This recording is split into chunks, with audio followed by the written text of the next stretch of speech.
In the first animation, I see a lot of gamers are confused by the monk's identity and the plot of the story. Actually, you have seen and fought the monk in Chapter 1. He is Elder Jinchi, the gold one, and this animation is about how Elder Jinchi was destroyed by his greed. The opening of this animation tells the story of how Elder Jinchi met Black Bear Guai. A young boy, who later became Elder Jinchi, came across Black Bear Guai in a desolate forest filled with some corpses. Black Bear Guai did not attack Jinchi. Instead, he offered Jinchi a bag full of gold coins and jewels. As Jinchi later went to study Buddhism, he was attracted by the kasayas from other elders. Although he wanted to dedicate himself to Buddhism, the greed in his heart continued to grow and took over him. The shadow of Black Bear Guai became a metaphor for the greed within Jinchi. As he grew older and climbed his way to the highest position of power, Elder Jinchi's kasayas grew increasingly lavish. He constantly used his authority to amass more and more extravagant kasayas. One day, Wukong and his team passed by the Guanyin temple and asked to stay for the night. At this point in Elder Jinchi's life, it seemed that he had gotten rid of his greed as his kasaya was in a plain color. That evening, the team showed Elder Jinchi's Tang Sanzang's kasaya. Elder Jinchi was captivated by it and asked Tang Sanzang if he could borrow the kasaya for the night to admire it, promising to return it the next morning. In the book, Elder Jinchi became friends with Black Bear Guai, and he learned the secrets to extending his lifespan from Black Bear Guai. He was able to live for 270 years and had about 700 to 800 kasayas. Yet still, he could not let go of his obsession with gorgeous kasayas. That night, as he admired the kasaya, his greed rekindled like fire, and it devoured him. Elder Jinchi desperately wanted to keep the kasaya to himself forever, so his two disciples, Guangzhi and Guangmo, made a plan to kill the pilgrimage team. In the end, they decided to set fire to the Guanyin temple. When Wukong heard some noise while sleeping at night, he woke up and saw a monk setting the temple on fire. He then went to the celestial palace to borrow the fireproof mantle to protect his master and his brothers, and let the temple burn to the ground. During the night of fire, Black Bear Guai stole Tang Sanzang's kasaya. To retrieve the kasaya, Wukong sought help from Bodhisattva Guanyin, who not only assisted him, but also managed to convert Black Bear Guai to become an island-guarding deity for her Potaraka island. She also gave a headband to Black Bear Guai, so this scene right here is in the story of Journey to the West. Let's move on to the second ending animation. The second animation is easy to understand, though I see a lot of gamers are confused by the animal and saying it is a dog. It's not a dog, it's not a wolf, it's a fox. In Chinese mythology, dogs and wolves are not that prominent, but foxes are. The most famous dog is the one Erlang has. So next time, if you see an animal that looks like a dog or a wolf, and it can turn into a beautiful woman, or it is involved in love affairs, that's a fox. In Chinese mythology, fox yaoguai, also called Hu Li Jing, are often depicted as being able to transform into beautiful women to seduce or deceive people. For example, nine-tailed fox. However, Hu Li Jing can also take on the form of man, though this is rarely mentioned in stories. The message of this animation is that good and evil are separated by one single thought. A scholar saved an injured fox out of the kindness in his heart. At night, he had a dream. In the dream, the fox turned into a woman, and they started dating and had a family.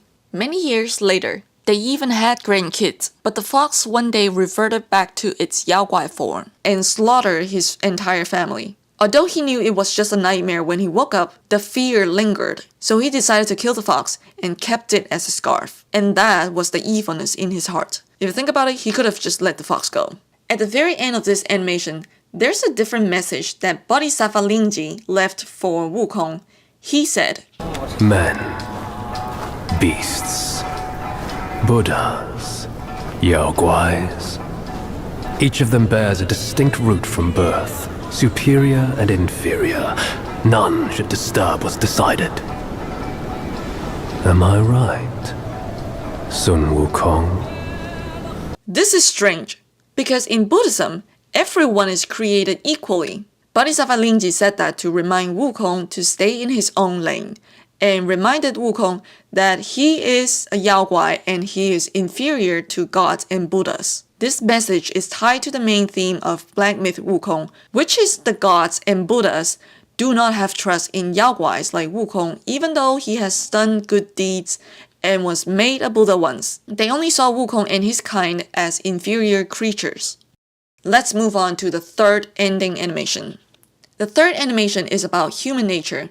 Yellowbrow and Jin Chanzi, aka Golden Cicala, which also is the former incarnation of Tang Sanzang, made a bet on human nature. Yellowbrow believes humans are inherently evil, and Jin Chanzi disagrees. Yellowbrow and Jin Chanzi are disciples of two Buddhas. Yellowbrow is the disciple of Bodhisattva Maitreya, and Jin Chanzi is the second disciple of Tathagata Buddha. This also stays true to the book with one exception. Yellowbrow and Jin Chanzi do not know each other. But in the game, they are depicted as Dharma brothers as they both study Buddhism, and they often place bets and argue about their ideologies. To prove his point, Yellowbrow transformed himself into a soft-shelled turtle and came to the mortal realm. Actually, I don't know what this creature is. The closest thing that I can think of is a soft-shelled turtle. This turtle has many special abilities. For example, when he cuts open his body, the wound does not bleed, but instead reveals gold and jewels. His nails can cure illness, and his mucus can make people beautiful.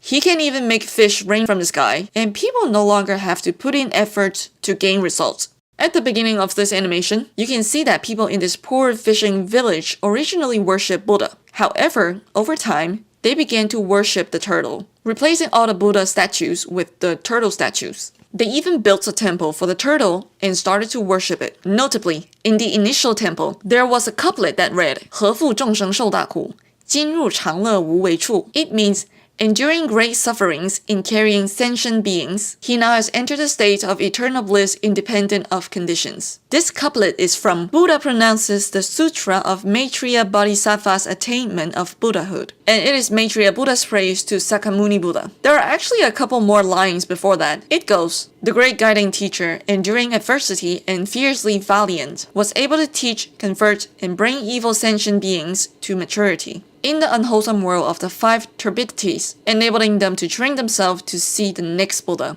Enduring great sufferings in carrying sentient beings, he now has entered a state of eternal bliss independent of conditions. From understanding the true meaning of this couplet, now you know how Yellowbrow twisted its original meaning and turned it into his own belief. He thought of suffering merely at the surface level and provided bliss to people without teaching, converting, and bringing them to maturity. From then on, more and more people came to worship the turtle, and the temple kept expanding. Even the architectural decorations featured the turtle's head. Among the worshippers were government officials and monks.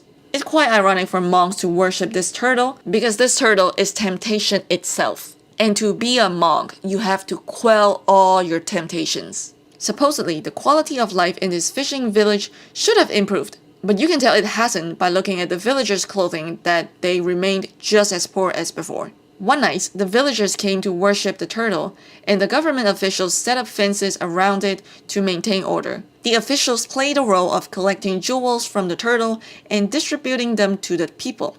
The government officials were always the ones who controlled any unexpected treasure and only share a tiny bit to the people. In the crowd, there was a man who was deeply attracted to these jewels. There was a mysterious force gave him a little pull forward, and, following his inner impulse, he continued walking up to the turtle and cut it open with a knife. I think Yellowbrow gave him that pull. As he took the first step to rob treasures, this action stirred up the crowd, and people rushed forward to snatch treasures from the turtle, like ants swarming over the carcass of a snake, or fish devouring a dead dog. The monks in the crowd closed their eyes and chanted scriptures to stay away from temptations, but their hands were secretly picking up jewels from the ground. The mob violently dismembered the turtle, treating it like fish being gutted open on a barbecue grill. Some people even urinated on the turtle, showing blatant disrespect for the deity they once revered. People also unleashed their most suppressed desires, such as monks displaying lustful behavior towards women. In the scene, one monk has 8 burn marks on his head, indicating his high status as an abbot. Abbot is a position of authority in a temple or monastery. Those burn marks, also called 戒疤 in Chinese pinyin, turn out to be a practice unique to Chinese Buddhism. I only found out about this while editing this video because I had assumed that all monks who study Buddhism could earn these burn marks. However, despite his high status, the abbot could not quell his mortal desires. At the end of the animation, we see a man walking towards the turtle. That is Jin Chanzi. From their dialogue, we can tell that they have a bet on human nature, and Yellowbrow exposed people to great temptations without guiding them, just for the sake of winning this bet of proving humans are evil. Just like Jin Chanzi said, "You chose a means to an end, not to a proof. You sow chaos in hearts just for the sake of winning. How absurd and pathetic." 偷偷告诉大家，我最近发现了新法宝 Royal Face 逆时奇迹系列，它有活肤露、全效精华，还有精华霜。尤其我皮肤比较偏干，所以我非常的注重保湿。保湿做得好，肌肤自然烹饪。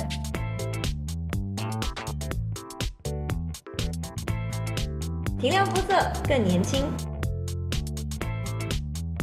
抚平皱纹超有感，而且气色变好。用心保养，每天都更美一点。